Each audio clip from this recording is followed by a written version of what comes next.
গাইবান্ধায় জাতীয় নাগরিক কমিটির মতবিনিময় সভা অনুষ্ঠিত।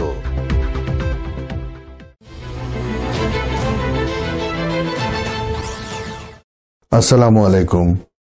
এমকে টেলিভিশনের পক্ষ থেকে সবাইকে আন্তরিক শুভেচ্ছা জানাচ্ছি। আমি ইফতেখার। শুরুতেই শুনলেন সংবাদ শিরোনাম, এখন বিস্তারিত। ফ্যাসিস্টবাদী ব্যবস্থার বিলোপ ও নূতন রাজনৈতিক বন্দোবস্ত বাস্তবায়নের লক্ষ্যে অভ্যুত্থানের শক্তি নাগরিক, আহত ও শহীদ পরিবারের সাথে তরুণ নাগরিকদের সমন্বয়ে গঠিত জাতীয় নাগরিক কমিটির মতবিনিময় সভা গাইবান্ধা রাইজিং অনুষ্ঠিত হয়। বুধবার বিকেলে জেলা পরিষদের হলরুমে মতবিনিময় সভায় অনুষ্ঠিতকালীন সময়ে জুলাই বিপ্লবে নিহতদের আত্মার মাগফিরাত কামনায় সূরা ফাতিহা পাঠ করা হয় এবং তাদের স্মরণে 1 মিনিট নীরবতা পালন করা হয়। মতবিনিময় সভায় প্রধান অতিথি হিসেবে উপস্থিত ছিলেন জাতীয় নাগরিক কমিটির যুগ্ম আহ্বায়ক ডক্টর আতিক মুজাহিদ। বিশেষ অতিথি হিসেবে উপস্থিত ছিলেন রাফিদ ভুঁইয়া।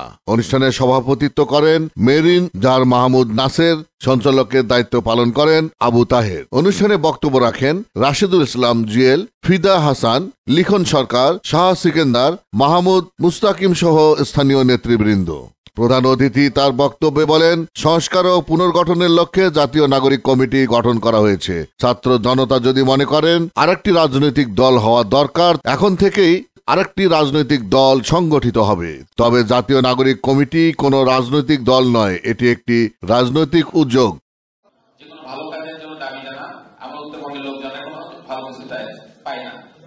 যে মানুষ যে বাংলা রাস্তায় নেমে আসতেছে, বুঝা গেছে যে আমাদের মধ্যে একটা প্রতিবাদী স্পৃহা আছে।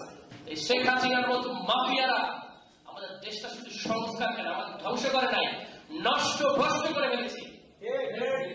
কিচ্ছু আছে কিভাবে গেছে বলেন তো?